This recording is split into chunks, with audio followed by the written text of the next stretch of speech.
कृष्णा दोस्तों, Radhe Radhe. Management master कहे या जगत गुरु गिरधारी कहे या रणछोड़ दास कहे, भगवान श्री कृष्ण के जितने नाम हैं उतने ही कहानियाँ हैं। जीवन जीने का तरीके को अगर किसी ने परिभाषित किया है तो वो मात्र श्री कृष्ण ने ही किया है। कर्म से होकर परमात्मा तक जाने वाले मार्ग को उन्हीं ने बताया है। संसार से वैराग्य को सिरे से नकारा, कर्म का कोई विकल्प नहीं, ये सिद्ध किया।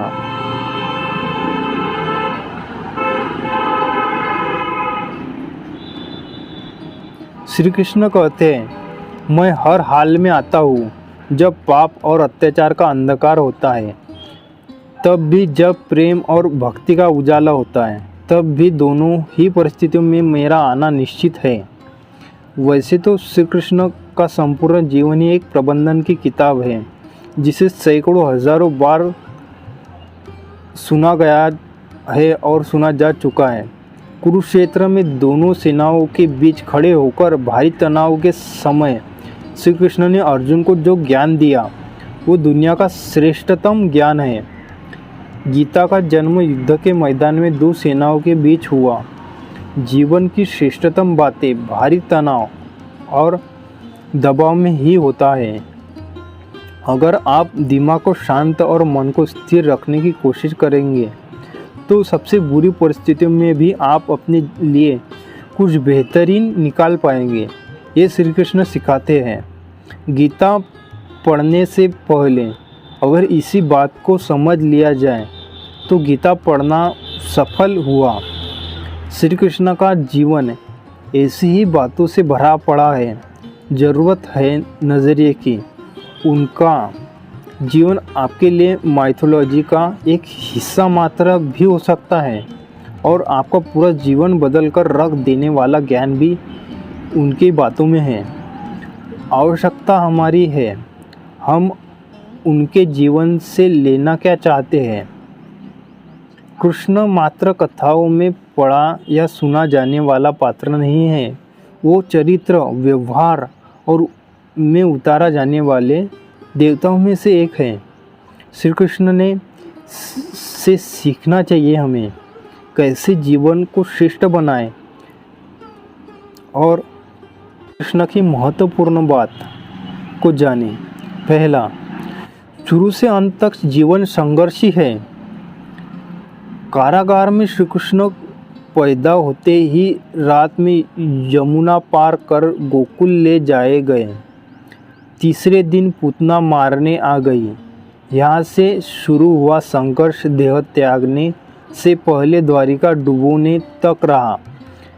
श्री कृष्ण का जीवन कहता है, आप कोई भी हो, संसार में आए हो तो संघर्ष हमेशा रहेगा। मानव जीवन में परमात्मा ही सांसारिक चुनौती से बच नहीं सकता।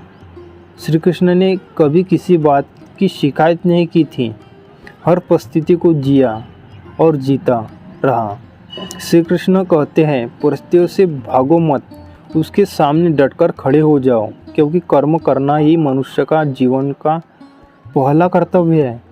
हम कर्मों से ही, परेशानियों से ही जीत सकते हैं।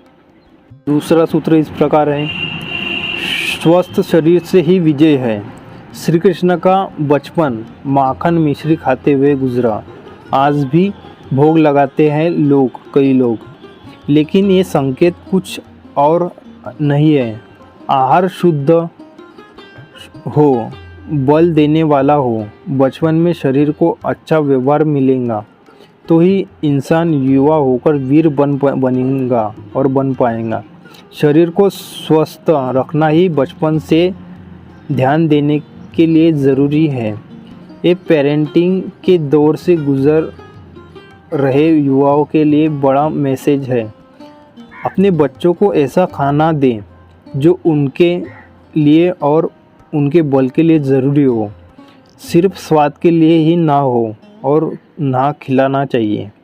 तभी वे बड़े होकर स्वयं और समाज को सही दिशा में ले जा पाएंगे।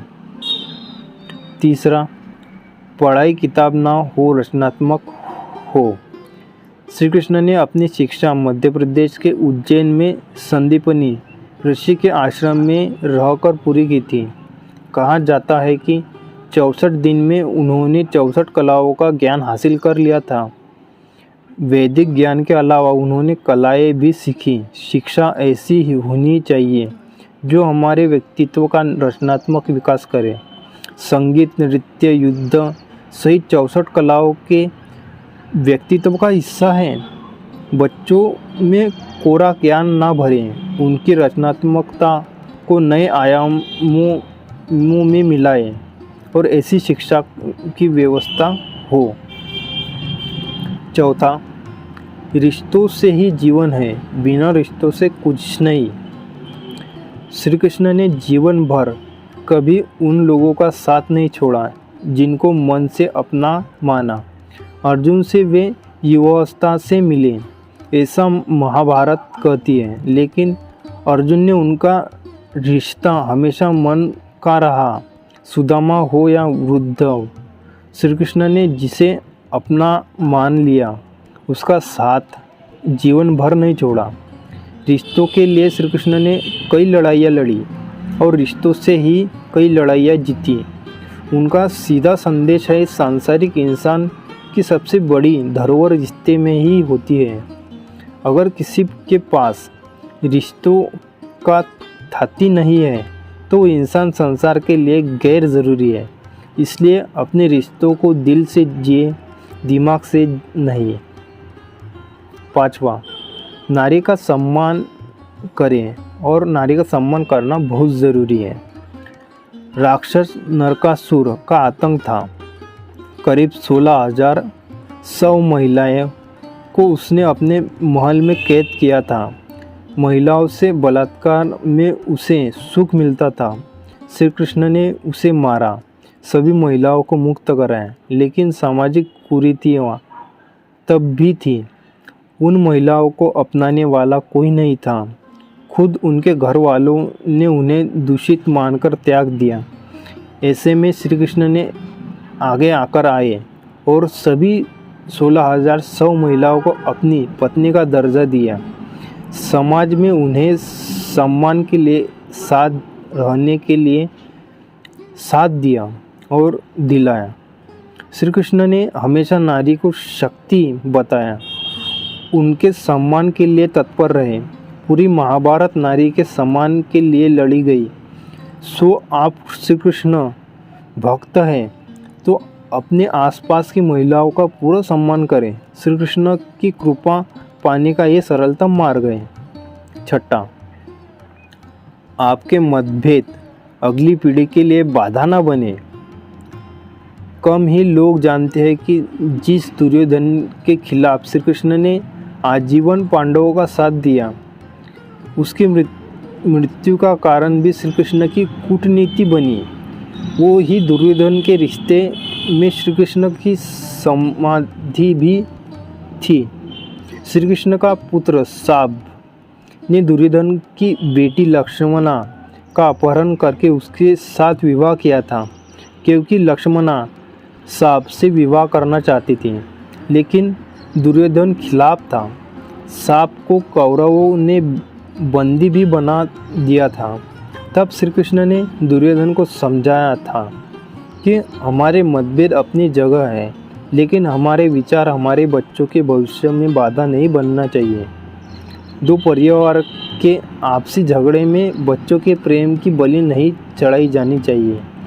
श्री कृष्ण ने लक्ष्मणा को पूरे सम्मान के साथ अपने यहाँ रखा। दुर्योधन से उनका मतभेद हमेशा रहा, लेकिन उन्होंने उसका प्रभाव कभी लक्ष्मणा और शाप की गृहस्थी पर नहीं पड़ने दिया। सातवां, शांति का मार्ग ही विकास का रास्ता है। श्री कृष्ण ने महाभारत के पहले शांति में समझौता कराने के लिए पांडवों और कौरवों के बीच मध्यस्थता की थी। हालांकि दोनों ही पक्ष युद्ध के लिए आतुर थे, लेकिन श्री कृष्ण ने हमेशा चाहा कि कैसे भी युद्ध टल जाए। झगड़ों से कभी समस्याओं का समाधान नहीं होता। शांति के मार्ग पर चलकर ही हम समाज का रचनात्मक विकास कर सकते हैं। श्री कृष्ण ने समाज की शांति से मन की शांति तक दुनिया को ये समझाया कि कोई भी परेशानी तब तक मिट नहीं सकती जब तक वह शांति ना हो। फिर चाहे वो समाज हो या हमारा खुद का मन, शांति से ही सुख मिल सकता है और साधनाओं से नहीं। 8वां, हमेशा दूरगामी परिणाम सोचें। महाभारत में जुए की घटना के बाद पांडवों को वनवास हो गया। श्री कृष्ण ने अर्जुन को समझाया कि वे समय भविष्य के लिए तैयारी करने का है। महादेव शिव, देवराज इंद्र और दुर्गा की तपस्या करने का हो और श्री कृष्ण जानते थे दुर्योधन को जितना भी समझाया जाए वो पांडवों को कभी उनका राज्य नहीं लौटाएंगे। तब शक्ति और सामर्थ्य की जरूरत होगी। कर्ण के कुंडल कवच पांडवों को जीत में आड़े आएंगे। ये भी जानते थे। उन्होंने हर चीज़ पर बहुत दूरगामी सोच रखी। कोई भी फैसला तत्कालिक आवेश में नहीं लिया। हर चीज़ के लिए आने वाली पीढ़ियों तक का सोचा। यही सोच समझकर निर्णय करती है कि श्री कृष्ण का प्रबंधन कैसा होगा। 9वां, हर परिस्थिति में मन शांत और दिमाग स्थिर रहे। पांडवों के राजसूय यज्ञ में शिवपाल श्री कृष्ण को अपशब्द करता रहा। कोई छोटा था लेकिन मर्यादाएं तोड़ दी। पूरी सभा चकित थी। कुछ क्रोधित भी थे लेकिन श्री कृष्ण शांत रहे, मुस्कुराते रहे। शांति दूत बनकर गए तो दुर्योधन ने अपमान किया। श्री कृष्ण शांत रहे। अगर हमारा दिमाग स्थिर है, मन शांत है, तभी हम कोई सही निर्णय ले पाएंगे। आवेग में हमेशा हादसे होते हैं, ये श्री कृष्ण सिखाते हैं। विपरीत परिस्थितियों में भी कभी विचलित नहीं होने का गुण श्री कृष्ण ने ही बेहतरीन तरीके से हमें बताया है। 10वां, लीडर बने, श्रेय लेने की होड़ से बचे। श्री कृष्ण ने दुनिया भर के राजाओं को जीता था। जहाँ ऐसा राजाओं का राज था जो भ्रष्ट थे, जैसे जरासंध, लेकिन कभी किसी राजा का सिंहासन नहीं छीना। श्री कृष्ण ने पूरे जीवन में कभी ऐसा नहीं हुआ कि उन्होंने किसी राजा को मारकर उसका शासन खुद ले लिया हो। जरासंध को मारकर उसके ही बेटे को राजा बना दिया गया था, जो चरित्र का अच्छा उदाहरण है। सभी जगहों ऐसे लोगों की बैठाया जो धर्म को जानते थे, कभी किंग नहीं बने, हमेशा किंग मेकर की भूमिका में रहे। महाभारत भी युद्ध में उन्होंने खुद हथियार नहीं उठाए, पूरा युद्ध कूटनीति से लड़ा। पांडवों को सलाह देते रहे लेकिन जीतने का श्रेय भीम और अर्जुन को दे दिया। जय श्री कृष्ण। राधे राधे।